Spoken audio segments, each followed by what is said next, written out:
go back to what you said. No. I want you to answer my question. Why won't Trump... I don't want things to sit on the table that are inaccurate, Abby. Hold on a second. I mean, I asked you a question. You decided to talk about something else. You like it. You love it. You love it. And you pretend that the way he's doing it doesn't matter. That is an argument for lawlessness. Going to court is not lawlessness. Going to court, getting a swift decision is not indicative of lawlessness. Indicative of disagreement. Can I finish? I think you got a chance to talk. All right. I want to finish talking. I think we're going to have a pleasant surprise before October 14th when the Supreme Court weighs in. In fact, I hope I'm here on October 14th. So look, I don't know what this is. But you have about $3 trillion of tariffs. This is the largest tax increase on American families in modern history. My work with my colleagues at the budget. If a Democratic president was doing this, the fiscal conservatives would be going bananas. You guys would go lose your minds. I don't think there's enough hospitals in Manhattan that could treat. Let me play. Hello, everybody. Guys, let's get right into this segment. We got the human platypus and Humpty Dumpty today. It's amazing that Republicans are still lying about this whole tariff issue. Check this out and we'll talk about it. Donald Trump's presidential power put to the test. Tonight, a federal appeals court delivered a significant blow to the president's trade policy, ruling that Trump illegally leaned on emergency powers to impose his sweeping tariffs. Now, the judges found that Trump does not have the power under federal law to impose the import taxes because Congress didn't give it to him. It didn't give him wide-ranging authority to do that. But the court did not block the tariffs altogether. So as of right now, they're still in effect, at least until October. That gives the Trump administration some time to get to the Supreme Court and get them to weigh in on this. Now, of course, the president responded earlier, warning that if the tariffs ever went away, it would be a disaster and that it could destroy the company.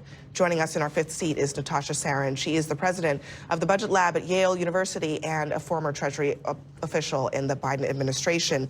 Natasha, just as a first level setting part of this, the main reason that the courts have ruled that this is unconstitutional is because fundamentally a tariff is a tax. And the president has a different view of it, but that has really run right into the core constitutional framework for who gets to tax and who doesn't. Yeah.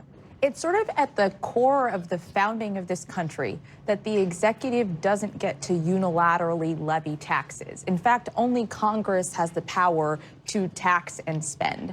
And so what you have here is you have a $3 trillion tariff package virtually on every import, on anything that is brought into this country that unilaterally, with the swipe of a pen, was put into law by this administration and by this president.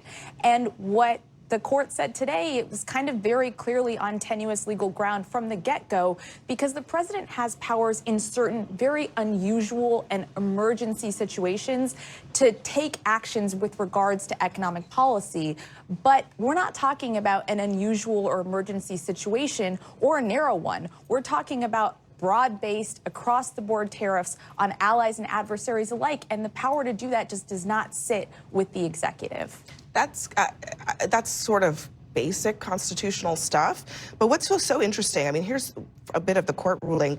They said, not once before has a president asserted his authority under the IEEPA, that's the law that the president's using, to impose tariffs on imports or adjust tariff rates thereof.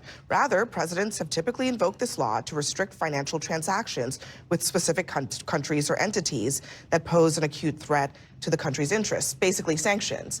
So, I don't know. I mean, Pete, how do you see them defending this? So this was a 7-4 decision. There were 4 judges that dissented, and they believe that the president does, in fact, have authority and was exercising his authority properly under the International Emergency Economic Powers Act. I understand a majority decision, 7-4. That's the ruling that was made. But we're acting like this is a cut and dried argument. And dating back to at least 1892, in a court case that was brought forward by Marshall Field and Company, this has been debated. And can Congress delegate tariff authority to the president? And under what circumstances and how often can they do that? I guess they We've can. been having this debate for 100 and some years. No, I mean, look, I think they can. I think the court's just saying they did not. In this case, they didn't. And I think the thing that I always want to remind my conservative friends, tomorrow always comes. At some point, you're going to have a Democratic president. And if you have a Democratic president who says, guess what? You guys say, if I just say it's an emergency, I see no emergency. There's no terrorist threat. There's not a war, not a Great Depression. I just say it's an emergency. And then I can do whatever I want to in the economic realm. That's called socialism. So I don't understand why you guys are so excited about the president doing stuff like this. Ben, we had a Democratic president, Joe Biden, and... Hey, Humpty Dumpty, please allow me to bump thee. I just have to say, no, Trump doesn't have a different view on tariffs. Trump is lying about tariffs. We pay them. We see the increases in prices or the job losses, one way or another. But we are paying for it, which the data is showing both at the moment. Companies will not and have not just been eating the tariffs. Actually, let me give you a better understanding of how companies work. We've seen this recently, especially during the toughest of times. For those of you that may have been confused, we had a pandemic. Over 1 million people died in this country. You know what companies decided to do during that time? They really decided to help the American people, didn't they? By price gouging us, charging us more than they should, because they knew they could get away with it with the excuse of supply chain issues. When even if they weren't having any issues because of COVID, they weren't giving out free turkeys. I can tell you that. he kept in place many of the tariffs Trump put on in Trump Point 1. Now, the president does have the authority to implement tariffs under other laws, and those are still into effect. But big picture item, this put the president in the position to renegotiate favorable deals, more favorable than the past, with the EU, with the UK. We're on the precipice of a deal with China. These are all things that I would hope Democrats are rooting for and not against. And yet you see with this decision, all the familiar faces come out of the woodwork to cheer on the court in stripping back powers of the presidency that he is using to make better deals for Americans today. You know who's not rooting for it? You. American businessmen. You see the farmers that are small businesses in America that are going under because of these tariffs. The very people that elected Donald Trump are the people that he's punishing the most with this stuff. And you guys, if a Democratic president was doing this, the fiscal conservatives would be going bananas. You guys would go lose your minds. I don't think there's enough hospitals in Manhattan that could treat you. Let me play what Scott Bessent said just a couple days ago. I mean, look, maybe this is about deals, but maybe it's just about filling the United States Treasury coffers. Listen.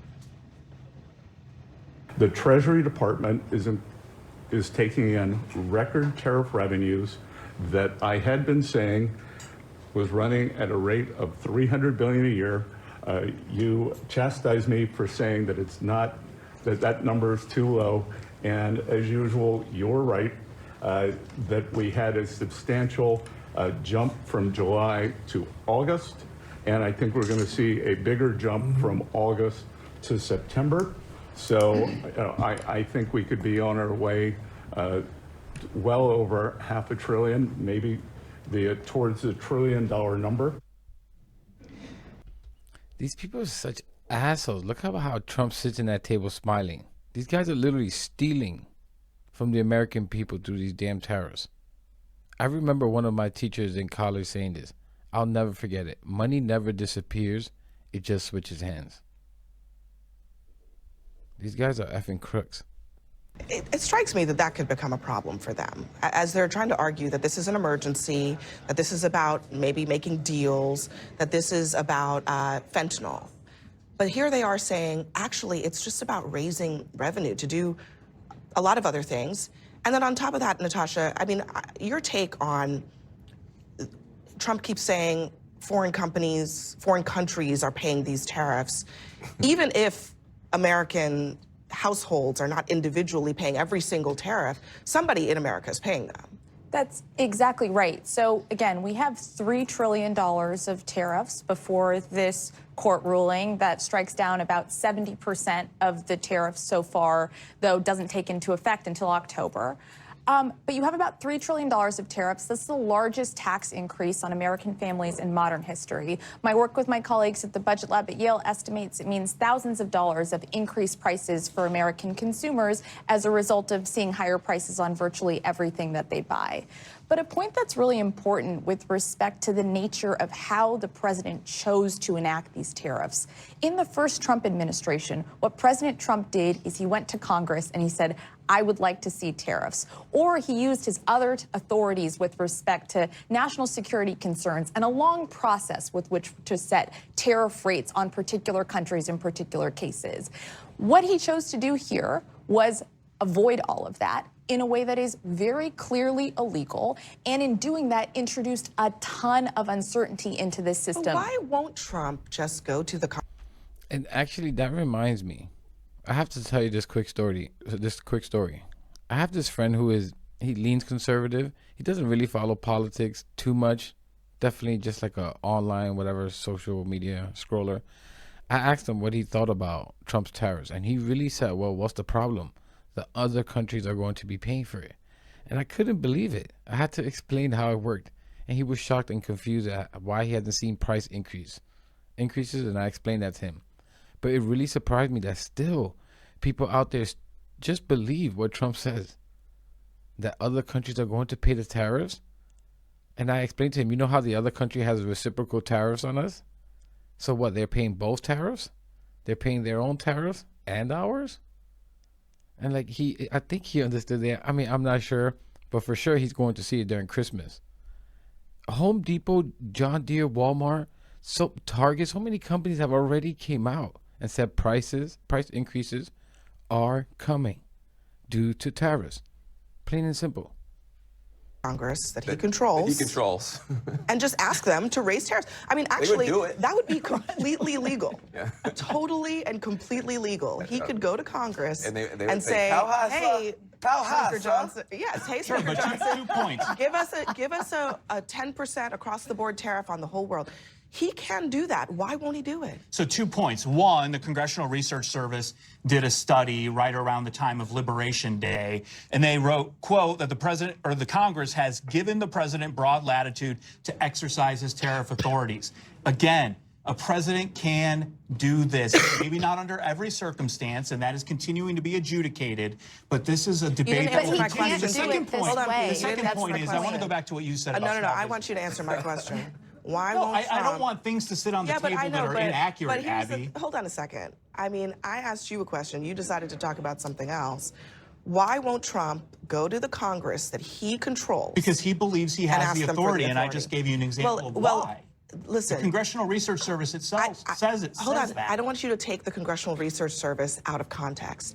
The president does have some tariff authorities. It's just not under this particular law. Now, this is the issue here. He has used tariff authorities. You mentioned this. 4 judges disagree with you. Hold on. So you're aware. 4 judges did agree. Hold on a second. There are panels of judges all across the country. Some judges dissent. Other judges agree. It doesn't mean that their rulings are not accurate. But you said it earlier. In his first administration, he levied tariffs on China and on other parts of the world that were under a different authority. And nobody questioned the legality of those tariffs. But what he's doing now is different. It's fundamentally different. And he could go around it by just going to the Congress he controls, and he won't do it. You have the right to disagree what he's doing, but if he believes he has the authority under IEEPA to implement these tariffs, and he's doing it, I think we're going to have a pleasant surprise before October 14th when the Supreme Court weighs in. In fact, I hope I'm here on October 14th. So look, I don't know what the Supreme Court's going to do, but my only point is that I think you have to take into consideration, first of all, a 7-4 ruling is not a particularly close one. But second of all, they've made it very clear no other president has attempted to do this before, for a very clear reason, because the act never says in its plain text, which I thought conservatives cared about, the plain text never says that tariffs are among the things that they can do. The word tariff is not in IEEPA. And I just don't get it. Where's the benefit here? These guys, even if we decided, all right, let's tariff all these countries and we're going to manufacture here. You know how many years it takes for that to happen? It's not going to happen, first off. I'll get to that in a second. This segment is almost done. But it's just like, where are the profits coming from? Where do these people think these tariffs are coming? I can't help but think that most people have to know that we're eating those tariffs. And if we're not eating it, it's because companies are letting people go. One way or another. Something is happening where we're paying for it. And I have to drive this point home. Companies, by definition, they aren't going to eat the tariffs because they aren't philanthropic. By definition, they are not. They taught us in business school. I mean, basically brainwashed us. It's about profit maximization forever and always. If not, you'll swim with the fishes. That's capitalism for you. The tariffs, by the way, haven't even came into effect yet because of all this front loading. When tariffs were announced, companies overpurchased, obviously, to avoid tariffs. But that is running out, and soon. Watch when Christmas comes around. That's why Trump talked about getting only $1. Remember that? Instead of having hundreds of dolls, which I don't know who the hell has hundreds of dolls. Remember that. Why do conservatives think he said that when it came to tariffs? Like, how stupid can these people really be? This is why I'm done trying to convince Republicans of anything. I had this conversation with someone in the comments. It's much more about convincing those people in the middle, independents that can be swayed one way or another. Republicans are just, they're effing lost. But since 1974, since IEEPA was legislated, not one president, including Trump in his first term, has ever tried to use IEEPA in this type of way. It was used after September 11th in the narrow circumstance of trying to figure out how to make sure that money wasn't going to terrorist organizations in the face of a national security threat that was exigent. The idea that you can use that type of authority in this broad way on literally every import into this country, it is incredibly So do you difficult think to the four argue judges that who dissented legally. have no idea what they're talking about? Yeah, I just want to say a couple things.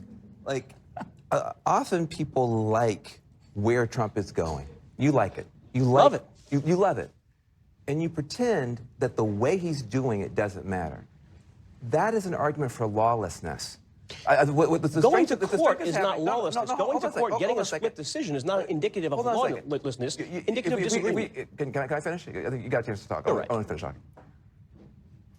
Over and over again, I see my conservative friends making arguments that at the end of the day would open the door to a lawless president that is literally abusing authorities. He doesn't have to do it this way. He's doing it this way because he believes he can run over precedent. He believes he has the Supreme Court in his back pocket, and he's reshaping the power of the executive in a way that you're not going to like when we have President AOC.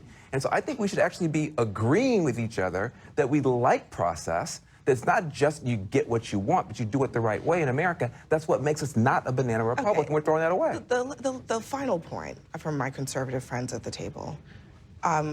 Since when are conservatives cheerleading for tax increases? That is confusing to me because fundamentally, the reason that Congress, the Constitution, puts the power of the purse. The reason they're okay with tax increases is because it's not tax increases for the rich. Because the poorer you are, the more these tariffs affect you. Right? This doesn't do anything for the richest people in this country. This is why Republicans are okay with it.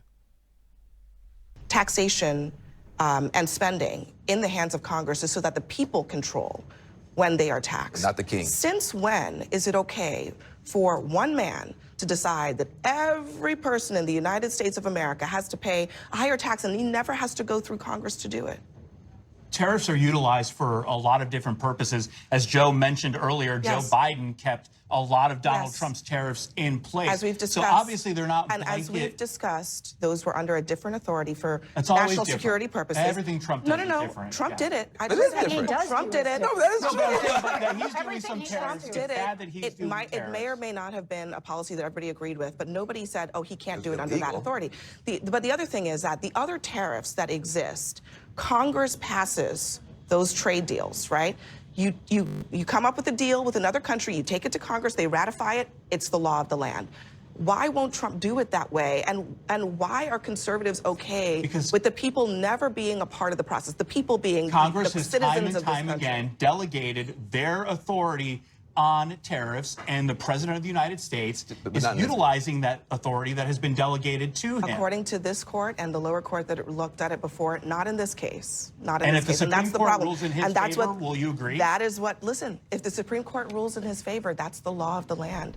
And I think it's good for us to agree that when the courts rule and we don't like it, we still abide by it. That's how this country works. We'll wait for the process to play out. It'll play out, trust me. But this is an interesting one, and especially in the way that it kind of turns politics upside down for conservatives and for liberals here in this country. But Trump doesn't want to go to Congress because he knows he's going to get pushback. Obviously, even some of these Republicans in the more vulnerable purple states or whatever are going to have a problem explaining this to their constituents. Like Humpty Dumpty said earlier, Trump is not going to make anyone's lives better with this. My issue, so as far as this conversation, I'm not so concerned about whether it's legal or not. I think it's stupid.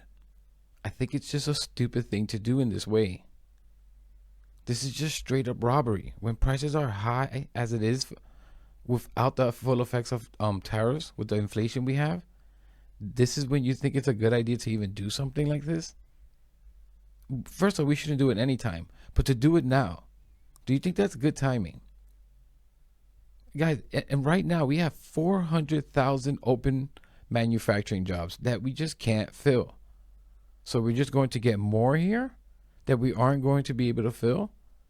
And I promise, obviously, whoever is planning to manufacture here knows this. And that company will be automated like you could never imagine. Have you seen that show, How It's Made? That show was like 20 years old. And that automation that they had back then, again, it would be beyond that. And I gave up trying to convince Republicans a long time ago about the stupidity of some of these things that the Republicans do. Most things. But independents, those in the middle that can be swayed, does this make any sense for us to do? For us to dabble in? We aren't a manufacturing nation anymore. We're not building Fords by hand on an assembly line anymore. We're just not doing these things anymore where it was a high value proposition. And guess what? That's a good thing. We moved on to more profitable endeavors. Our standard life of living has increased. Trust me, you do not want to work in manufacturing, at least most of them. Right? We do things like chip manufacturing now. That makes sense. This is a much more profitable endeavor. We're not going to be manufacturing sneakers here. It's just stupid. But anyways, I'm going to leave it there, guys. Let me know what you think about all this in the comments. Please leave a like, subscribe. It really helps the channel, really helps push the message out there. And I'll catch you in the next one.